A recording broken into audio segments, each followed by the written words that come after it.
We're here today at Bank of Dudley to discuss business loans. So many businesses and industries trust the Bank of Dudley for a variety of financing alternatives to suit your specific needs, from short-term loans to help with cash flow, loans to purchase equipment or facilities.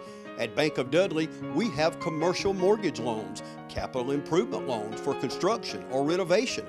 We can help with your business vehicle loans or for a small business line of credit. In other words, Bank of Dudley has your business covered. No matter what it is, you can trust the lenders at the Bank of Dudley with 5 convenient locations: East Dublin, downtown Dublin, Veterans Boulevard, Dudley, and Jeffersonville. The Bank of Dudley, member FDIC, and an equal housing lender.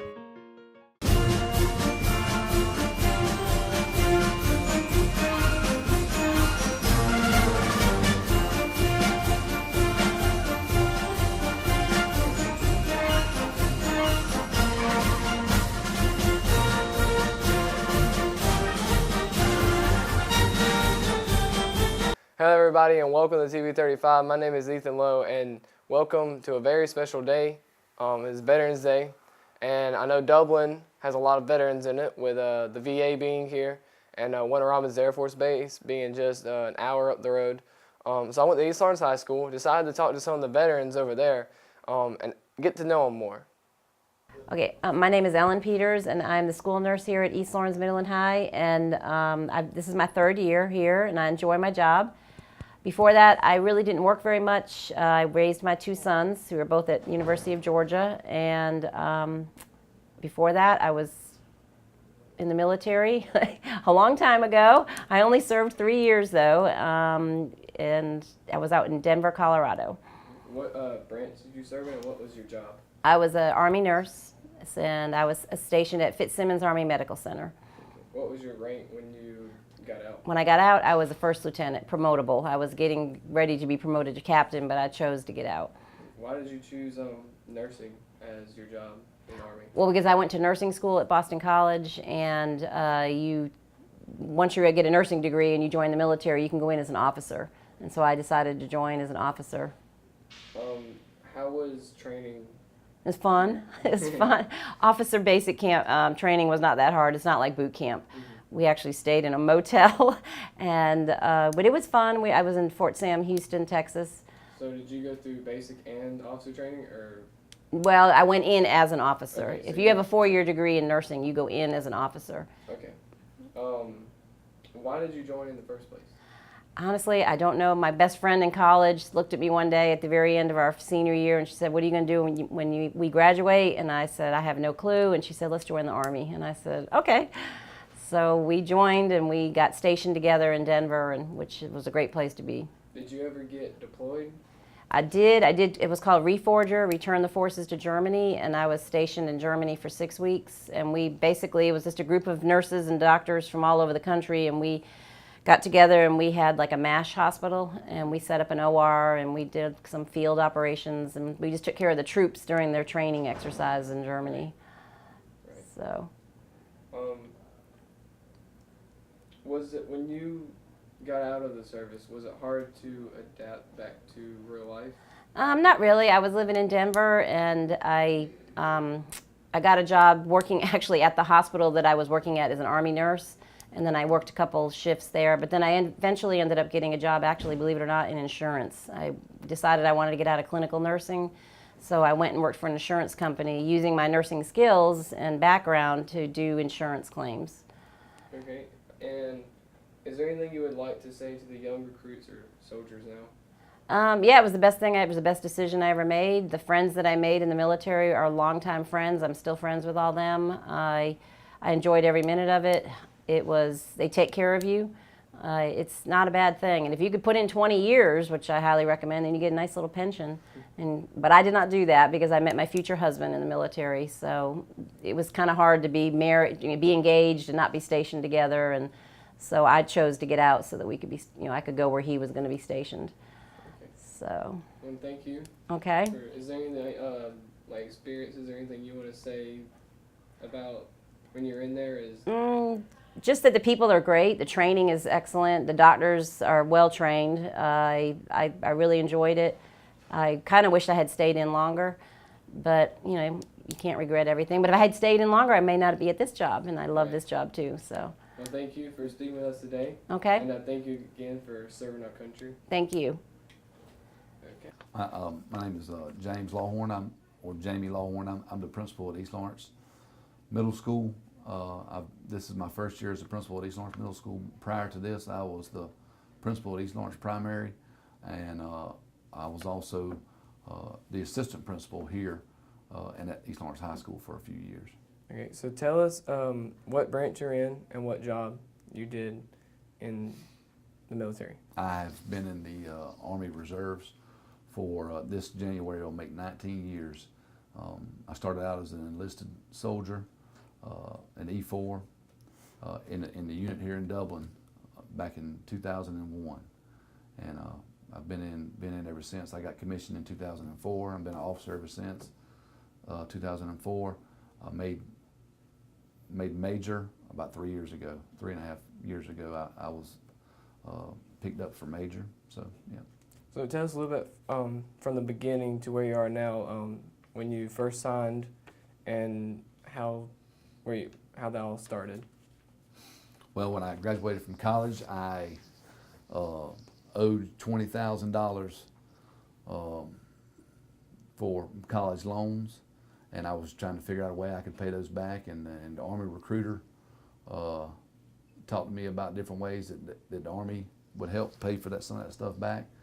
And so I ended up joining the reserves and enlisted in January of 2001, before September 11th. So the same year though. Where all have you, I guess, been stationed? I've been deployed. I've been all over with the Army, but I've been deployed 3 times. Twice to Iraq, once to Baghdad and to Erbil, and once to a little town called Balad. And I've also been to Afghanistan, to a place called Kalat, and Kandahar. That's where I spent most of my time. Also been to Bagram, but I spent most of my time in Kandahar and Kalat in Afghanistan, southern Afghanistan. So if you don't mind, if you want to tell a little bit about the experiences that you've seen on deployment and things like that, how it's different, or how it's, I guess, to see we just want to thank you for going over there. Yeah, sure. And taking that time to serve your country. Right. And just tell us a little bit about what you saw over there, what's the experiences that you experienced. Yeah, my first deployment, I was a lieutenant, and I was probably about 25 or 26 years old maybe. And I was in Balad, Iraq, and I had about 60 soldiers that I was responsible for, and we went over there. Our company did, a company of about 200. We went over there to run a supply support activity, which is to say that we ran a big outdoor warehouse for different supplies and repair parts for vehicles and weapons and other things like that. We ran that in Balad. People would order what they needed through us, and we would ship that stuff to them. So that was our mission when I was there in 2005 and 2006. The last 2 times I went, 2011 and 12 and 2015 and 16, I was a log cap support officer, and basically my job was, the last time when I was in Iraq, was I coordinated all civilian augmented logistics. So everything everybody ate, every time somebody took a shower, every time somebody washed their clothes, every time somebody's air conditioner broke, any kind of supply and support activity that was done in Iraq and Afghanistan before that is done by a civilian, and so I did that coordination. Okay. How has the military or the Army helped you in the career and in the civilian life? Yeah, so when I joined the Army, I already had a college degree, so the Army has helped me a lot in my civilian life, and it's paid for all of my grad school. I didn't have to borrow any money to go to any grad school. I got so much GI Bill money from the Army, and I just kind of kept going to grad school. And I have a doctorate degree now, and the Army paid for all of that, so it's helped me with that. It also, Also, the Army has all kinds of leadership courses. I just finished Command and General Staff College a couple of years ago, and they're just different courses that the Army has that help train people to be leaders, and so that's helped me as well. So both of those on both of those ends, and then currently now it helps me. You know, once a month I go off to what they call battle assembly or drill, and we do some kind of training. But I also get, you know, I get reimbursed for that, so I get paid. I make pretty good money, and I'm hopefully earning enough points and years to get that I'll be able to get a good retirement as well when hopefully if I can make it to 60. Yeah. Right. Now, you have a bunch of military. You have all your certificates and military stuff in your office. Mm-hmm. Tell us a little about your desk back here, or this little Yeah. bookshelf back here that has your family members or people on there. Yeah, so I got photos of me and my brothers and my dad and my granddad, and we all served in the military. My dad was in the Air Force. He did 2 tours in Vietnam. He was a dog handler in the Air Force back in the early 70s, and my brothers were both in the Marine Corps. My oldest brother was he did security forces. Mostly out of Goose Creek and in South Carolina, and then my youngest brother he was an infantryman and a boat coxswain for the Marines in San Diego and Camp Pendleton. They were both in 4 years apiece. One of them teaches at West Lawrence High School now. One of them teaches one of them was a nurse at Fairview Park Hospital, and then my granddad he was in the Navy during World War II. So, and they're just military photos of us in our dress uniform that I had, and I made some black and white copies and put them in some frames because I thought they looked neat. Right. Now, is there anything you would like to say, or actually cut? Hold on. I had their question. Yeah. I guess you're still in the service. Yep. Still in. So what was it like going into training as an officer? And yeah, just what was it like going into training as an officer? Like basic training. Or whichever training you did first. Yeah, basic training. Yeah, so I went to basic training in January of, it wasn't January. I joined in January. I didn't go to basic training until like the summer of 2001. And it was in South Carolina at Fort Jackson. It was 10 weeks. Actually, it ended up being about 12 weeks because we did 2 weeks at a pre-site before we went to the. So it was a good time. I mean, it was kind of like, it was like football camp except for, you know, it was a really long football camp, you know, and one of the back then in 2001, cell phones weren't quite as prevalent. We had to really we only got to call home a couple times in 10 weeks, so that was it wasn't my first time away from home because I went to college, but it was still hard not to talk to anybody you knew, you know, so that made things a little more difficult. But we got to write a lot of letters, and I got to meet a lot of good people, and it was a good time. So I went to Fort Jackson in 2001, and then again the next year I stayed for my school at Fort Jackson. So I spent probably a total of 20 weeks there at Fort Jackson, which is where I drill at now currently. So. Okay. Is there anything you would like to say to the young recruits or soldiers now?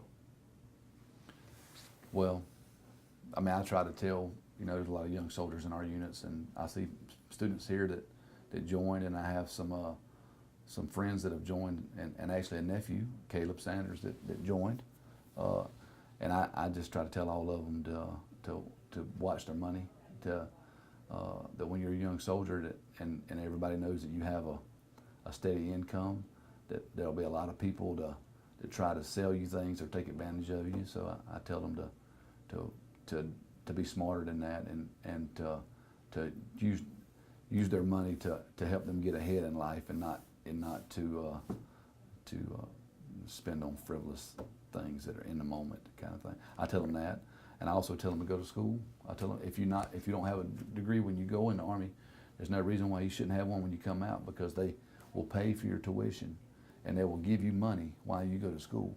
Right. The most money I ever made in the military was when I was going to school.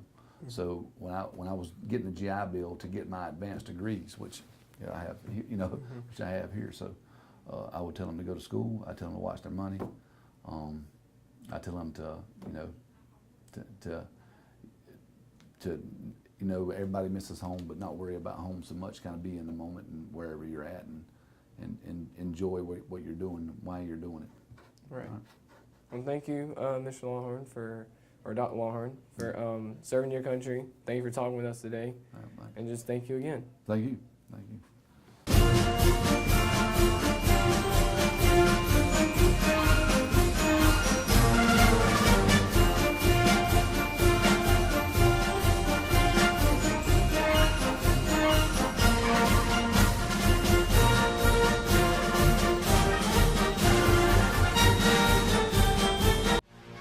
Bailey's Flooring is a proud sponsor of high school football. Count on the team at Bailey's Flooring for quality name brand carpet and flooring with professional installation. Bailey's Flooring has all the latest product innovations and is a proven contractor of commercial and residential customers. And check out the selection of vinyl and carpet in stock at Bailey's Flooring. Call 290-6084.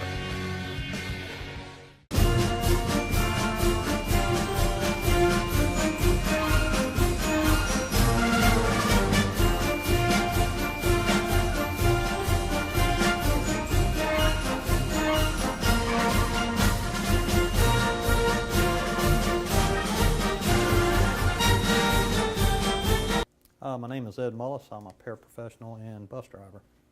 Okay. Now tell us which branch that you are in or started off in. Well, and go from there. Yeah, I started off enlisted in the Air Force out of high school back in the 1980s. And, you know, like most guys, I did a 4-year enlistment and I got out. And, you know, I started working in the civilian war sector. And through all those years, I always wanted to, you know, somehow be a part of the military, and I watched a lot of things happen over the course of years. I watched the events took place in Grenada and Panama and Libya, and every time our force was deployed, I always thought, I wish I could have been a part of that in some way. And then of course I watched the first Gulf War happen in the 90s, and I had a very strong calling to go back into the military at that time, but I didn't for whatever reason. And so time goes on, and the events took place on September 11th, 2001, is what really triggered me to go back into the military, and that was after an 18-and-a-half-year break in service. And so it took me about a year to get back in because I had a cyst on my back. They wanted to make sure, it wasn't like cancer or something, but I was able to re-enlist in 2003. And by the first part of 2005 in January, I got my wish, and I was deployed to Afghanistan. So. And I stayed in, I finished my career up in 2015. What was your job and rank? Well, my job in the reserve was air transportation. We moved anything from beans to bullets, from factory to foxhole, they say. But logistics was a big part of any effort you have downrange like that. My rank was a master sergeant when I got out. Do you have any, going from active 4 years and then going back into the reserves, was there any kind of changes that you noticed? Or? Well, there was a lot of changes. I mean, the uniform was a big change. Of course, my age was a big change. I wasn't a kid any longer, and I was still being held to the same physical requirements. And I was out of shape when I came back in, so I had to kind of whip myself back into shape. And that's a whole nother story I don't want to get into, but I had to put my nose down and pin my ears back, keep my feet moving, if you will. But I was very thankful for that, because it turned my health around a good bit. And no regrets on that, for sure. Well, when you went through training the first time, I don't know, did you go through it the second time when you re-enlisted? Didn't have to go through basic training again, just had to go to another tech school. When you were young and going through basic training the first time, though, what was it? What was the thoughts during that? Well, at that time, like any other young guy, you're just scared, to go to basic training, and everybody is. But once you get, through about the first week, it's not that big of a deal, especially in the Air Force. I think, we catch a lot of flack because we're supposed to be soft or whatever. But it's the military, and it's intimidating when you're 19. Mm-hmm. But it's not so bad as you get older. Do you have anything to say to any young recruits or young soldiers out there today? Go with your heart. I guess probably the biggest regret I have looking back is not being a part of it for all those years. I had an 18-and-a-half-year break in service. Heck, that's a whole career for people. You know, it has a lot to offer, but go with your heart. For me, why I felt compelled to come back in after such a long break in service, and it sounds kind of hokey, but you know, I enjoy the freedoms that this country offers the citizens, and I was going to do my part in upholding that, and still to this day. I mean, there's no other place like this on the planet, and so you've got to have that first. And if you've got that, the military will kind of bring you to a point that you need to be that'll fit for them. So. Well, thank you for speaking with us today, and thank you for your service for this country, and just thank you again. My pleasure. Okay, so tell us a little bit about yourself. Hi, I'm Coach William. I'm assistant principal here at East Lawrence High School. I came to Georgia through Mississippi, which I was born in Jackson, Mississippi. It was 11 of us. Went off to Alabama, started out going to college. Found out I really couldn't afford to go to college, so I ended up going into the military, which is the USMC Marine Corps, and paid my way through college that route. So just tell us a little bit about what job you did and what rank you were in. The job I did, I went in as a private first class. My job was 0341, which is in the infantry area, and that job I was a trained mortarman. A mortarman is a guy that get to put the mortar down and set off explosive. I also was a sharpshooter, carried a rifle and a .45 at the time. Basically, my job was to protect America on land. And so tell us a little bit about when you went off to training, your feelings during that time. And I went off to boot camp, which was in Paris Island, South Carolina. It was an experience that I wouldn't wish on anybody, but it was a great experience at the end. 13 weeks of training, and it was intense training. It put us through a lot of hazardous type things, and at night or early in the morning, you sleep about 3 or 4 hours for those 13 weeks a day. And after that, you was doing a lot of training, but they'll break you down and bring you down to nothing, and then they build you back up to be a true man. now, I know you said the reason you joined was because of college. Was there any other reasons behind that, or? Basically, I did join because I wanted to complete college. Most of my brothers and sisters went to college, and a lot of them went on scholarship. Where I didn't. Fortunately, I didn't get that. Get to go on scholarship, so I ended up had to pay my way through college. And at that time, I didn't want to go through a lot of student loans, so military was probably my best option to go in and have the military help pay my way through college, and that was my intention. But after I went in, I enjoyed the Marine Corps. Really had a hard choice of getting back out, but I got back out because I did play basketball in the Marines. I was an all-Marine basketball player and got a scholarship to come back out playing basketball, and I ended up at a military school with the intention to go back in as an officer in the Marines, but other doors opened up for me, and now I'm an administrator here at East Lawrence High School. So tell us a little bit more about playing basketball for the Marines and how that ended up happening. Playing basketball for the Marines, they have what they call base team there. So I was at Camp Pendleton in California, and there are many bases on Camp Pendleton. Each base developed their own team. I worked out and I played on my own a lot, and we got a little group together of Marines, and we were the 3-9 Marines, and then we had to go play other bases. But at the end, you keep up with your records on that, and you get to play on the main base, and you play against other team, and the best team with the best records get to play for the championship, and we did. And then the Marine Corps itself has an all-Marine team, and they select 60 players to come to go to Quantico, Virginia, and try out for the all-Marine team. Only 12 can make it. Oh wow, that is pretty exciting.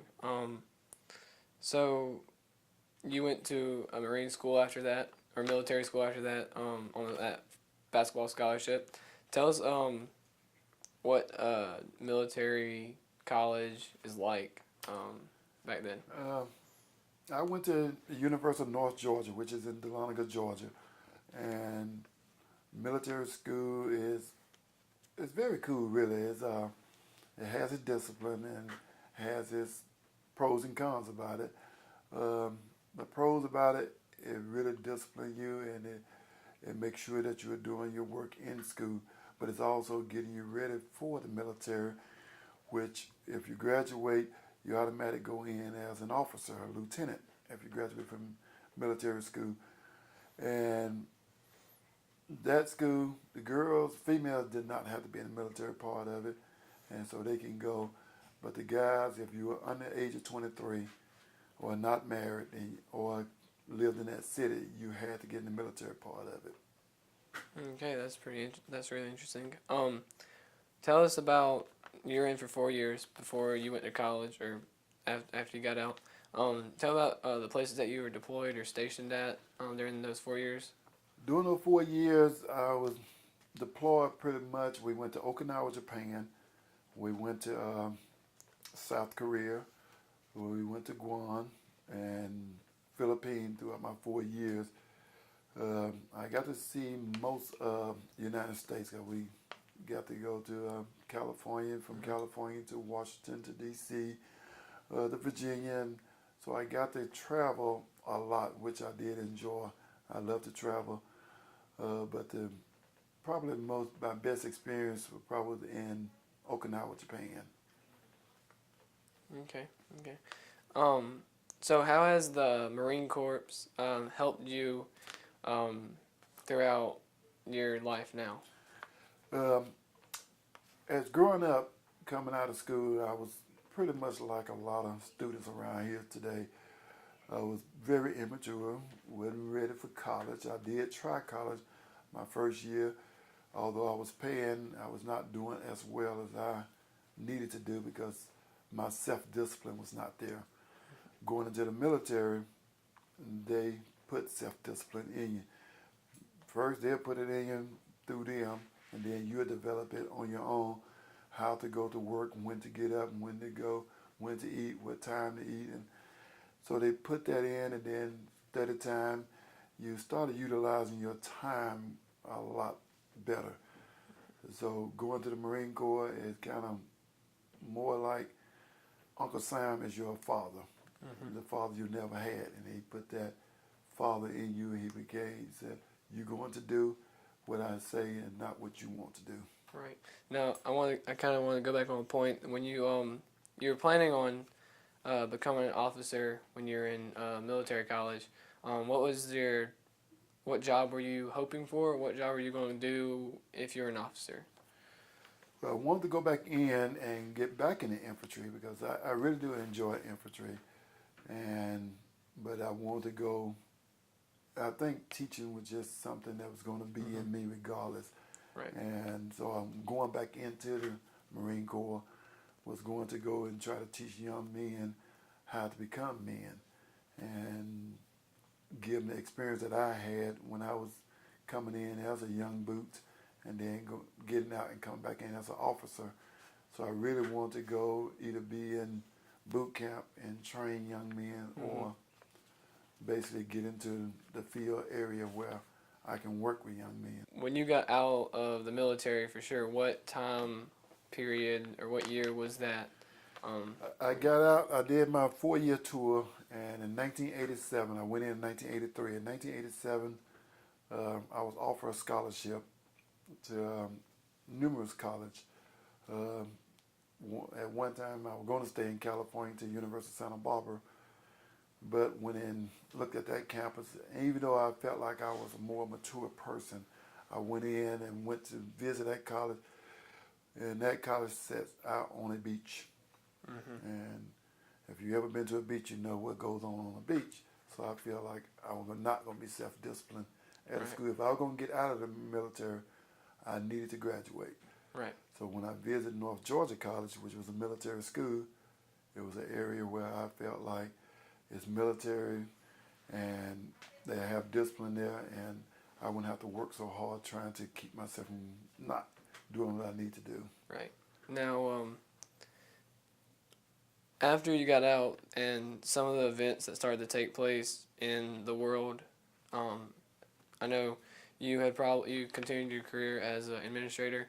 How had some of those events? Had you ever thought about going back into the military when those events happened, or what was your thoughts on that? I think about some of the soldiers that I served with that was still in, and I still stayed in contact with some of those guys. Wanted to go back in at time. I got out right before the Gulf War started, and wanted to go back in then, but at that time I had to go ahead and set my career. Do I really want to stay military, or do I want to do other things? I wanted to better myself in life, and even with the intention of going back in, I had the opportunity to get to go to Spain, play overseas basketball after college, and went to Costa Rica to get to play basketball. But I had this passion about teaching, and so that was my major in education, and got an offer to, after I got through with basketball, to go coach and teach, and found that was a great passion for me. And now it's 30 years, and I'm still teaching. Is there anything you would like to say to any young recruits or young soldiers starting out on their career and their journey? Take it one day at a time. Every day is not going to be an easy day, but it is an experience that you will never ever get again. So enjoy the experience. Do not rush to make a decision to get out unless you got something else planned for yourself. Always have a plan and a B plan, but enjoy your experience while you are in there. Well, thank you, Mr. Coach Williams, for serving your country and also sitting down with us and talking, and just thank you again. You're welcome.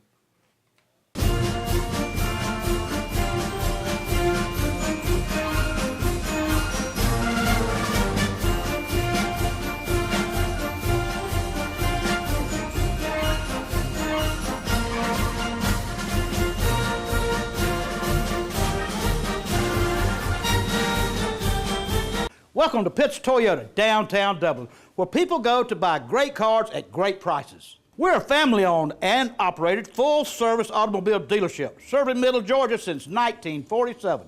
It's our promise to provide you with an enjoyable, stress-free shopping experience. We have a full-service website that's fast, convenient, and easy to navigate. We provide a balance between the big city selection and the warm, familiar atmosphere of a hometown business. Toyota, let's go places.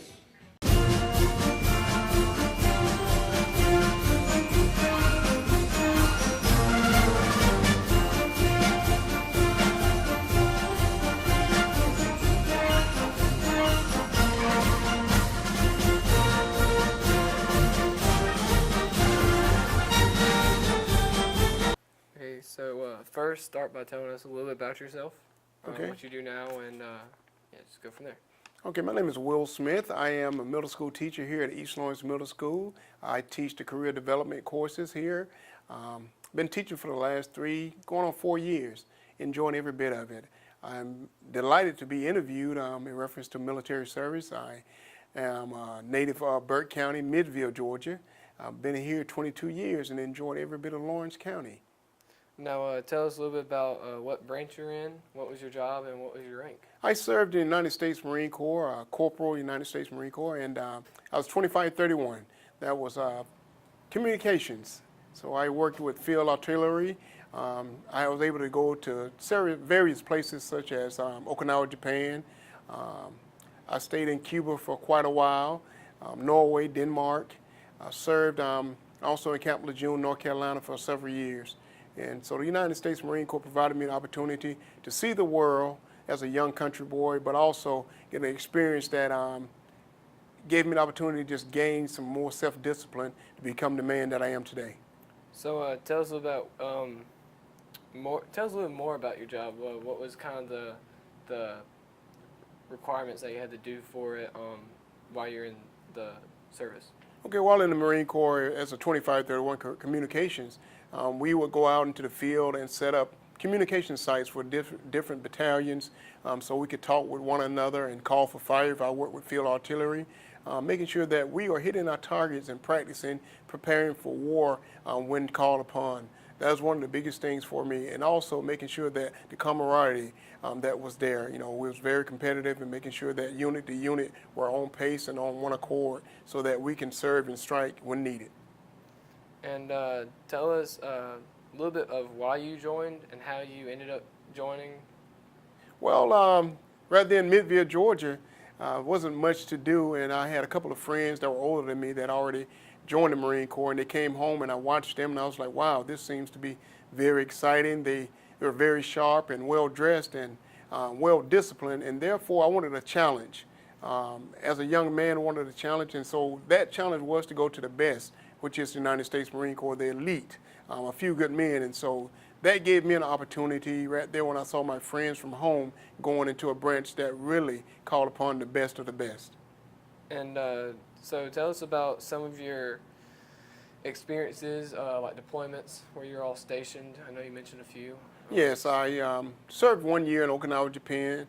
We were able to also go to Cuba on various occasions, England, Norway, Denmark. We also went to Puerto Rico, from the Bahamas all the way from state to state. So there are various deployments. We were at sea for 60 to 90 days on different occasions, but was able to go to different areas, experience a lot of different cultures, and not only that, to meet and greet and learn from different cultures. Now, the training that you went through. Tell us a little about what, as a young soldier, what was going through your mind when you had to go through basic training? There was a very unique training, very extensive, 11 weeks. One of the hardest challenges I've probably experienced in my life. And being well prepped through the early delayed entry program through the Marine Corps gave me an opportunity for me to get in shape and be mentally prepared for it. 11 weeks of hardcore training. That really asked and required a lot of self-discipline. You had to be on point, from having your uniform straight, making sure that you took care of your brothers, didn't leave anyone behind, make sure the ones that were falling behind, you picked them up and carried them along the way. And so that just goes into what I am today, making sure that the kids and the co-workers that I work with today, making sure that we're on the same accord, making sure that we provide for our kids so they can be better students and for society. Now tell us about, I know you're a teacher, how did you come to that point after you got out of the service? Well, before going to the military, I always wanted to go to Savannah State University. And so upon me getting out of the military, I went to East Georgia College in Swainsboro for a couple of semesters and then transferred to Savannah State. And I graduated in 1995 with a Bachelor of Science in Criminal Justice degree at Savannah State. That allowed me to work with kids from that point and moving into working with kids from the Mel Blount Youth Home to the Methodist Home in Macon, and then eventually being the teen court director here in Dublin for about almost 10 years. And then I ventured in the Department of Juvenile Justice for 7.5 years. While doing that, I was able to get my master's degree in education. And so here I am today. And how has the military helped you get to that point of today? Discipline, organization, being on point, structure, making sure that someone can count on me and depend on me and trust me. Right. And then I can instill those same morals and values into the kids that we serve on a daily basis.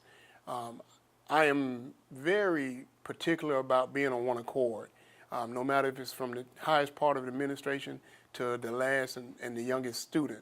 I want to make sure that we are in sync so that we can understand what is required of us and then be held accountable.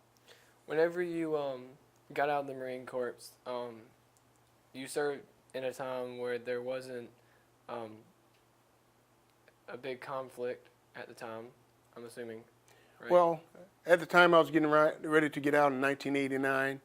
A few months prior to, we had a few things that were going on that was an uprising, but I did venture out before that everything occurred. But I can tell you this much, that each and every day there's some uprising going on that our military has to go out and protect our country. And I've been very pleased with the work that we've done and the soldiers that have come before and behind me. Was there a point when you got out that you ever thought about going back in?